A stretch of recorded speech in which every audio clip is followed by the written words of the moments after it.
Hello everyone, Jeff here. Welcome back. Today I want to talk about Sworn as it has just dropped a massive update. This is going to be update 2 since EA. I covered the game quite a bit when it came out, did a lot of Let's Plays, a lot of runs of it. I'm a big fan. It's a multiplayer Hades kind of if you haven't played it. But what I want to do today in this video is we're going to go through all the patch notes because it's a pretty long list. They've gone ahead and kind of revamped all of the blessings from basically every god in the game, which is kind of exciting. Aside from that, in this update, they also changed it so now that there are there's like a proper lobby system, so that's fixed. And they've updated some character models. I watched the quick developer log. If you want to watch that yourself, you can. It basically tells you what I just told you. But we're going to go through the actual updates like line by line here. I'm going to give my feedback. This is going to be more like a podcast episode sort of deal. So if you just want to listen to this in the background, that's probably the best way to do it. And if you like the video, want to see more content like this, leave a like, subscribe, comment down below. I appreciate it. Anyways, let's get started. Changelog. So public game browser. When hosting a game, you can now choose either public or friends only. That's actually super nice. They did also mention that you can ban people or kick people from a game in a public lobby if you need to, so that's cool. Public games must choose a difficulty to play on. Difficulty cannot be changed at the difficulty altar in public games. That's really good too, because the difficulty in this game is jarringly different from the easiest to the hardest. I think for me personally, the best difficulty is the one that's like exactly in the middle. I don't know if the difficulty has changed. I guess we'll get to that. General updates, updated visuals for the main and pause menu. Oh, they did show that in the video too. Not the UI, but the UX has been redesigned. It looks a lot different. Spells now charge ultimate. That's a big difference in gameplay overall. Massively. It's a huge buff to spell builds. Updated and added several new cutscenes for Camelot and the secret biome. Neat. Apparently, also, they alluded to the fact that Arthur now has dialogue, which is neat. Updated all player base skin textures, nice. Upgraded SFX for corruptions, neat. Decreased the difficulty for the Black Knight's combat trial. Thank goodness, that thing was brutal. Added an icon in the HUD displaying the character's current dash charges. Also very nice. All right. Visual effects updates. Updated player hit FX. Updated clarity of Ritual Circle and Earthquake corruptions. Oh, that could be game changing. So I'm assuming this also applies to Meteor and all the other ones. Basically, the game has it so there's a lot of corruptions that have these big red waves or circles that like expand out. And a lot of the times I felt like the hitbox was kind of funky, or it wasn't funky, but it kind of like lingered behind. So like you'd have the wall, right? Because coming this way, but then have like a little trail on the back end, like you hit like right with this part where my finger is. And it kind of sucks. It feels bad. So hopefully that's fixed. I'm gonna do a run like after this video and record that for like a separate like let's play thing. But if that is, I'm going to be really happy. Upgraded gore effects throughout the game. Fantastic. Updated VFX for all Paragon effects. Oberon added visuals for Guiding Breeze and Swift Killer Blessings. To see which ones those are. They're probably down here. Cleona is the weakness god. Added visuals for when Solrend is ready and a hit feedback to the Untouchable Blessing. Neat. Blessings. This is going to be the bulk of this. General. Many on-kill blessings work on all foes again. Previously, some on-kill blessings would only work against foes not summoned by other foes or wouldn't work in infinitely spawning events. This might break the game if it's still the way it is because of dagger scaling from the first character. You gain permanent damage on dagger kills, and if you go to the Fey realm, there's infinitely spawning dudes. We'll have to see. Maybe that's been changed. I don't know. Fey blessing selection logic. No longer secretly locks Fey lords at the start of a run. I legit didn't even know that was a thing, and that makes so much more sense. Updated logic to more frequently show light, heavy, and spell blessings if you need them. Okay. So this means they're pushing this mechanic harder than it previously was. So this was kind of this way before, but I guess they're really leaning into it. So previously, if you didn't have a light, heavier spell already locked in, you seem to be more likely to find those in the next, blessing offer you would get. If they're updated to be more frequent, then basically I feel like every time you get a blessing offer and you don't have one of the three, you're probably going to be getting it. We'll have to see how that actually plays out. But the way it's worded, plus how it already worked in the past, that's probably going to be like an every time thing. Updated logic to tune how often you see new mechanics within a Fey Lord you're already invested in. That's, I don't know. We'll see about that one. Obviously, it's good. A lot of Fey Lords have like sub mechanics, so you want that typically. Ultimate blessings, new icons for ultimate blessings. That's neat. Ultimate abilities can now move over gaps and small cover while controlling them. If the ability allows you to move. Oh, so if you had like the Winter God, so you can move around while you're like swirling your like ice storm. In Act 3, there's like the rafts or whatever that you're standing on. I forget the name or what you call that, but you wouldn't be able to go across and you just get stuck. So now I guess you can do that. You can go back and forth. So that's neat. That's nice quality of life. Badb, this is the backstab god. Shades no longer backstab, but deal increase base damage. Okay, like backstab was their whole thing. Whatever. Thing from the dark, updated icon. We are going to be looking at spoiler blessing. Yes, if you don't want to hear about spoiler blessings, you're probably going to want to skip ahead. Here we go. Badb spoilers. 6 new blessings. Stealth caster. Casting your spell grants invisibility, and your spell doesn't break invisibility if recast. Oh my gosh, you could go straight invisible. And if I don't know how invisible works with bosses. If that works really well, then you could just go straight invisible. That's really funny. Tragic aura. Miss Shadow Step. Go invisible every 5 dashes for short duration. Tragic aura. Enemies near you build up bleed stacks passively. That's powerful. Shades apply additional bleed. Bleed shadows is nice. Shady business. Triggering bleed causes a shade to strike a nearby enemy. It's interesting. We'll have to see. I mean, those sound good. All right, to the Winter Goddess Beira. I think I'm saying that right. Deep Chill, renamed to Frostburn. Oh, we love Frostburn gauntlets. One of the new blessings is now called Deep Chill. All right, that makes sense. Arctic Bear, renamed to Arctic Vole. Sure. Removed Mage Army. That was her roundtable blessing that gave +2 mana. Let's see what she got.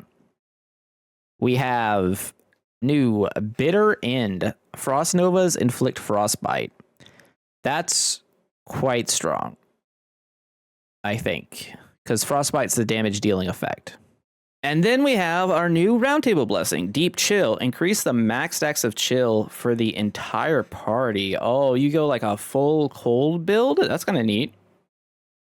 I don't know if that's better than 2 max mana. I guess it depends how many stacks, huh? Frost Torrent. Casting your ultimate releases a flurry of Frost Novas. Oh, is she going to be like the ultimate character? Ice Age, your ultimate inflicts a large amount of frostbite? I think so. Killing an enemy, or Seeking Nova. Killing an enemy with 5 or more stacks of chill creates a Frost Nova that seeks out nearby enemies. Yeah. Yeah, it's a lot of synergy.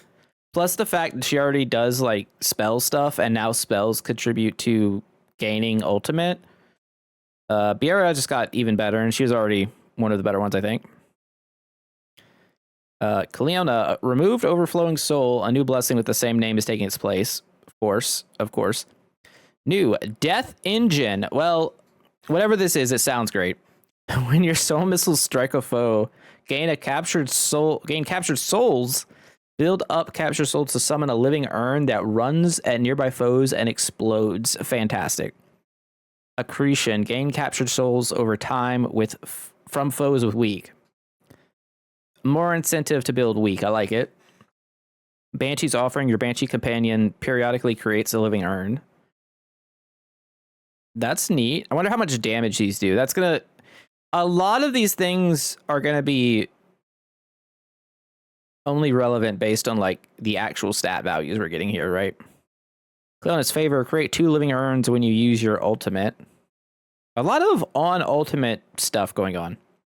Overflowing soul. Living urns fire soul missiles before they expire. Inescapable end. Soul missiles deal a portion of their damage to all weakened foes in a chamber. I don't think that's very good. At first glance. Maybe later. I don't know. We'll see. Depends how much that one effect that like makes it so you're more likely to see mechanics that synergize with stuff you already have, I guess. A lot of changes for Gogmagog. I mean, he was probably the best god if I recall, but here we are.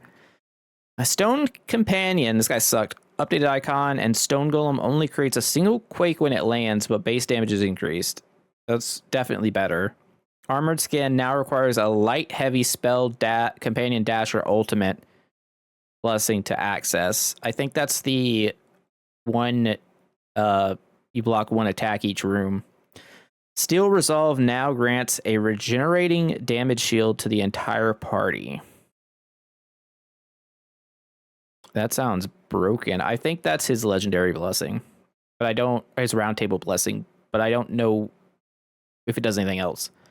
You may only have 1 instance of damage shield at base. Okay. Mighty Dash. Only creates a single quake where you land, but base damage is increased. Buff. Quaking's done. Now creates 6 quakes over a wider area instead of 1. Huh. I don't know how much better he got, but a lot of interesting stuff going on. Oh, he also got... No. Those are changes and a buff. He has 9 new blessings. Hold on. Hold on.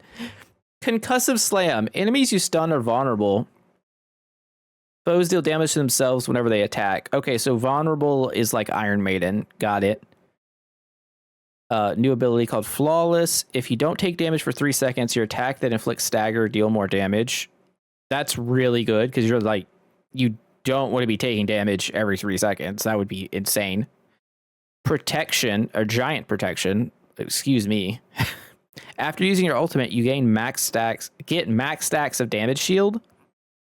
Oh, that's okay. That references the above part where your base max stack of damage shield is 1. So I guess you can increase that. Wow. After using your ult, gain max stacks of damage shield. That's a crazy ability. So every time you ult, you get more damage shields. Absurd. Giant Vengeance is the next ability. When damage shield breaks, creates 6 quakes in a large area. If quake damage is good or it does enough stagger, that's nutso too. When damage shield breaks, attacks that inflict stagger makes enemies vulnerable for a few seconds. I don't love that, but I'm sure there's a build that's gonna do like some lifesteal vulnerable invincible thing. Your stone golem hands out damage shields to a nearby ally periodically. Oh, so your pet's just walking around giving damage shields to people like we're playing 2003 Dayak and it's a Thaumaturge. Okay, got it. Fantastic. Big fan. Tough stuff. Take reduced flat damage from all sources. Also great. Fully armored is the next one. Damage shield can stack up to 3 times instead of once. That's the thing we're talking about. That's incredible. Pillage. Enemies drop a crystal shard on death. Okay, so that's like a meta progression farming, which the game is, it takes a lot. Wow, Gogmagog. I mean, did he need buffs? I don't know, but he appears to have received them. Wowzers. All right, Lugh. I don't know how to pronounce this guy. It's the lucky guy. Golden Squirrel, updated icon, altered scaling of Golden Clover damage. Lucky Dash, altered scaling of Golden Clover damage. Makes sense. He's got 4 new blessings. The first one is Critical Favor, attacks and spells that can critically hit. Also Build Favor. Build Favor to create a golden javelin that strikes a nearby foe. Okay. Favored Clovers, Golden Flavors Golden clovers, not golden favors. That's something different. Golden clovers will flip off foes and grant favor when caught. Oh, it's like a whole new mechanic then.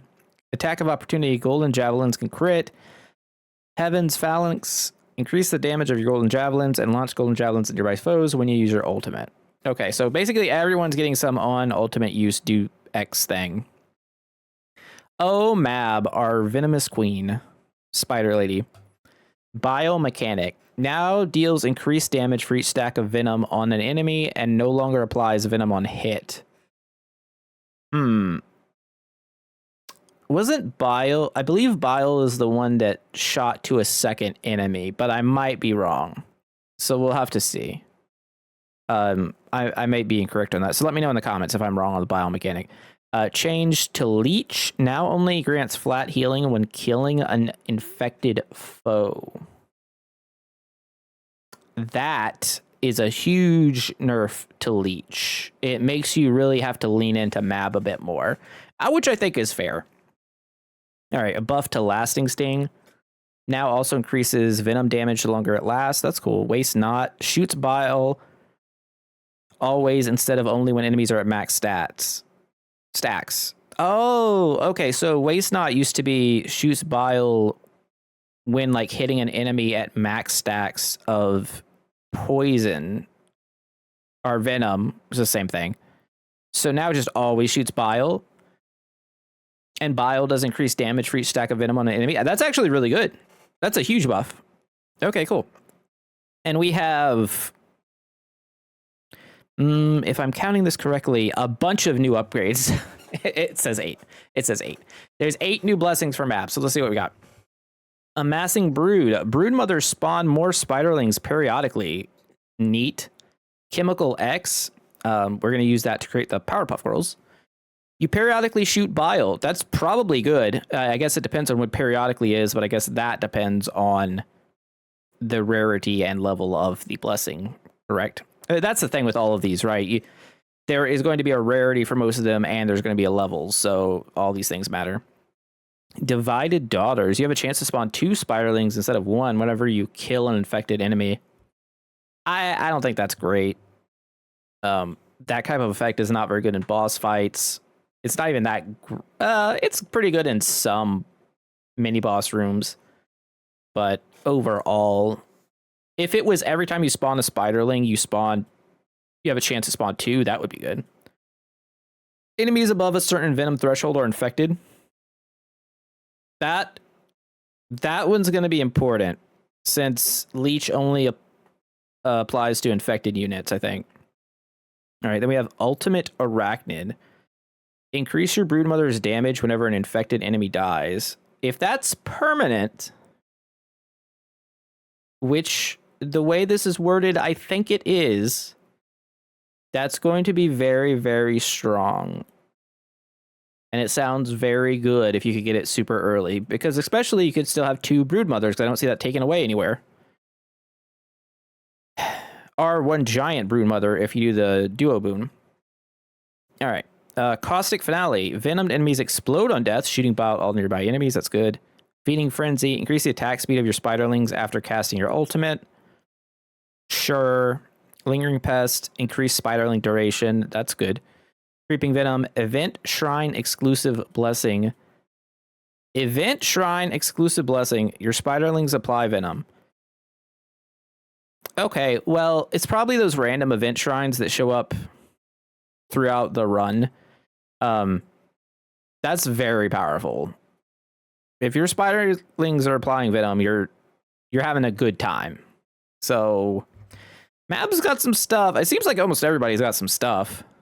Just some people are getting a little more than others. Like Gogmagog and Mab seem like they're cooking. So does Beira. I don't know too much about Cleona and Badb yet. But let's look at Oberon. Oberon's awesome, but he looks like he has a lot of changes going on. And he also has 11 new blessings, so we'll have to see what's happening. So we have changed the flow mechanic. It now grants attack speed and movement speed instead of flat damage for its duration, and no longer depends on Fury and has a separate build-up bar to track its progress and duration. All right, so flow is separate from Fury. Got it. Changed. Flood Meditation, no longer mutually exclusive with Storm Meditation, and now grants flow buildup when you land Fury attacks. Following that up is Storm Meditation, no longer mutually exclusive with Flood Meditation, and now periodically shoots chain lightnings from your body while you have 10 or more stacks of Fury. Okay, so you can now have Flood and Storm Meditation, which is kind of insane. So like mono Oberon seems nuts. Keep in mind, all of this we're talking about too is going to increase the value of that meta progression node that the more blessings you have from one god, the more global damage you get. I think it's 3%. But before, there weren't enough blessings for that to be justified over the one that was like 5% for each god. So I don't know. Maybe there's a world where this happens. Anyway, back to the reveals here. Next, we have Arcing Bolts, which is changed. I don't remember which this one is. Renamed from Enduring Storm. Oh, okay. Increases damage of chain lightning in addition to increased range, but no longer increases bounce limit. Okay. Just more damage is good. Closed circuit changed. Increases bounce limit of chain lightning in addition to rebounce effect, but no longer grants bonus damage. Sure. Changed Storm Falcon, new icon. Removed Hurricane, removed Compounding Flood, removed Flurry of Blows, moved Eternal, renamed to Static. No longer a duo blessing, now a Shrine event exclusive. Okay. Those were the changes. Now we go on to the new blessings. Holy goodness. Okay. First new blessing, Ebb and Flow. Passively build up flow while in combat. That sounds important. Next one is Electric Judgment. During your ultimate, you rapidly strike nearby foes with chain lightning. That sounds sick. Next one is Furious Lightning. Your Fury attacks release chain lightning. Note, this was previously what Storm Meditation did, but the damage has been reduced since it happens without needing 10 stacks of Fury. The old Shrine event blessing also did this, but only with a percentage chance rather than every hit. Okay, so it is a slightly less damaging Storm Meditation. I mean, Storm Meditation was really good. Eye of the Storm. Your Storm Falcon has 2 permanent orbiting whirlwinds. Oh, are we getting whirlwind synergies? Could be neat. Tailwind. Increase your maximum stacks of Fury for each active whirlwind. Oh, here we go. Last wind. Whenever you enter flow, release a large wave of whirlwinds. Sweet. Lightning Rod. Your Storm Falcon shoots chain lightning periodically. All right, Storm Falcon looking sick. Onslaught is the next one. Increase your maximum stacks of Fury. Again, pretty strong. So for the record, Fury is being built up by your basic attacks from Oberon. So your light, your heavy, and your spell are going to build Fury. Rising Current. Chain lightning deals extra damage based on your Fury. Whirlwind Shot. While in flow, your Fury attacks will launch whirlwinds. Oh my goodness. Roundtable Blessing. Go with the flow. Nice reference to the Queens of the Stone Age there. The entire party passively builds up flow while in combat. So that's 2 roundtable blessings now that seem like they want the entire party to lean into a very specific build. Next up is Titania, also known as Titania, if you have seen my previous coverage. And we have 15 new blessings, which is crazy, and she definitely needed the help because I don't think she was very good before. But let's see what we got. We got changes first.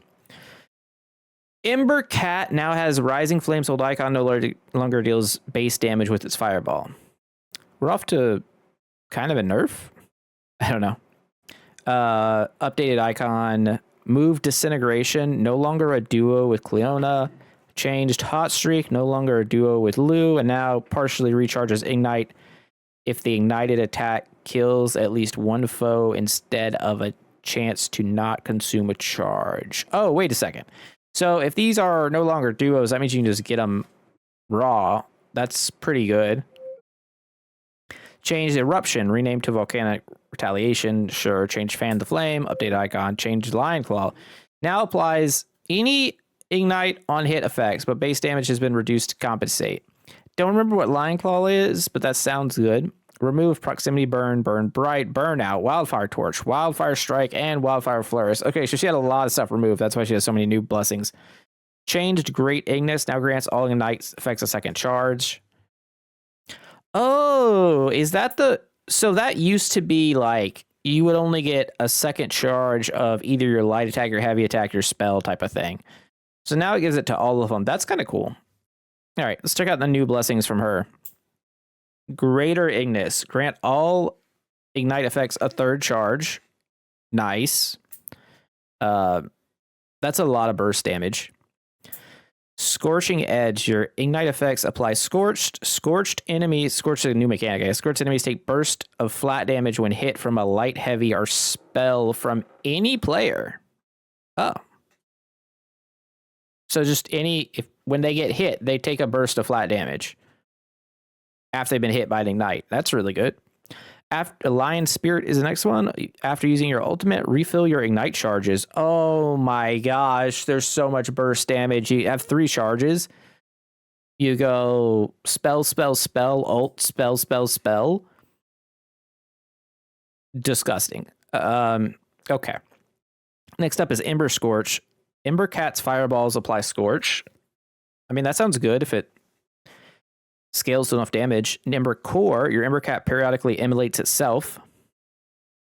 Oh, I forgot what immolate did for a second, and I was confused. Immolate is the aura, is a little fire aura.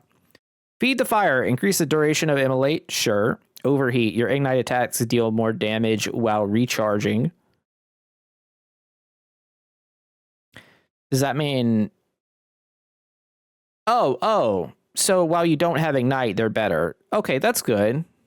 That's good, because one of the problems with Titania in general was just like, you use up all your Ignite charges, and then you're just doing like basic common attacks, and it's just not very strong. Okay, that's kind of a really good blessing. Rapid Burn. Ignite recharges quicker. This is not exclusive with Titania's Event Shrine Blessing of the same name, but now this exists in her tree normally and can stack with this event version. Cool. Ring of Fire. Immolating foes take more damage from Ignite. Nice. More synergy there. Immolate. Next one's Scorching Aura. Immolate builds up Scorch on enemies if they stand in it for too long. Oh, if that happens fast, that could be really good. Third degree Scorch deals more damage. Searing Blaze, Scorch lasts longer. Cauterize, damage from your Immolate effect can trigger Scorch's damage burst. Okay, that goes really well with the Scorching Aura. And the next up we have Raging Inferno. Increase the rate at which Immolate deals damage. Okay, so there's like a lot of stuff going on. And then the last new ability is Heat Wave, Round Table. Enemies spawned scorched. That one's funny because it's always fine, but never super exciting, I guess. Unless the damage from Scorched is super high. It's just kind of like a buff that everyone can always benefit from. All right, next we are up to Duo Blessings. Removed Extra Fuel. Don't remember what that is. Nerfed Bone Breaker. Yeah, that one was good. It now has a per room cap of stacks you can build. This was like permanent damage growth. 4 new blessings. These are 4 new duo blessings. So the first one is Cleona and Oberon duo. Whenever you lose stacks of fury, gain spirit charge. So that helps you with the weakness stuff. New Titania and Beira is called Icy Hot. Frost Novas leave an immolating aura behind. That could be really sick. It looked like there's a lot of ways to drop Frost Novas now. And if you were to get enough blessings, seemed like immolating aura could do some damage too. Next one is Critical Temperature, which is Titania and Lugh. Increase your critical chance against scorched enemies. That's pretty standard. Did the other one get removed? Because there was a critical chance with Ignite. I think it might be this now. I'm going to go up again and see. Removed extra fuel. That might be extra fuel. I'm not sure. And then Titania got another one. New Pyre with Cleona. Weak enemies apply Scorch to themselves whenever they attack. Ooh, does Scorch stack? If Scorch stacks, that's crazy. All right. And we have Spell Blessings. Nerf. Vigilante. Uh-oh. Here it is. Veteran's Blade. This is what I was talking about at the start of the video about scaling. Now has a per room cap of stacks you can build. The maximum stacks has not changed. Okay, so you cannot max out Veteran's Blade in the first like infinite enemy room you see. That makes sense. Spectre, fix the bug where Shadow Strikes marked for Death Blessing would fail to do damage if it hit the same target and marked in quick succession. Cool. Spectre, fix the bug where Spirit Guardian's primed power and open the floodgates blessing could cause your character to retain health and mana between runs or cause frame rate issues. That's cool because those are like my two favorite things to use together with Spectre.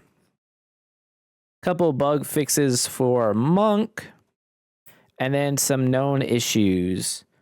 Before we end the video, a specific combination of bad blessings, babbed, not bad blessings, may cause performance drops in rare circumstances. On rare occasions, players may become soft locked in the tower after defeating the final boss. Requires a restart, but progress is saved. The Royal Treasury Blessing received from Lugh does not function as intended. Okay, note that, friends, that is not working right now. Players will not receive achievements for defeating King Arthur on higher difficulties if they die in the secret biome after defeating Arthur. I think that was a thing after the last patch before this one where we died to the secret biome boss after Arthur and didn't unlock the stuff. The Arctic Vole, Stormfalcon, and Embercat companions do not benefit from Mab's companion damage increase blessings. That sucks. I hate that that's an issue. I hope they fix that in hotfix soon. Okay, so if you're trying to do a pet build, don't like force yourself into Mab. And sometimes there may be an extra statue during the cutscene at the end of the secret biome. Well, that's just hilarious. That can stay. Don't worry about that. Extra nonsense is fun. Anyway, the game's on 20% sale right now. Highly recommend it. If you guys like videos like this where I just yap about the stuff, let me know. This all looks really cool. I'm going to be checking it out soon, doing a couple runs. I definitely want to try out some of this immolate stuff. It looks good. I want to see the way the game looks, and I'm also interested in like where they go from here, because if this patch was about all the spells, I'm wondering if the next patch will be about the weapons and whatnot. But again, thanks for watching. I'll see y'all next time. Have a wonderful day. Jeff out. Bye.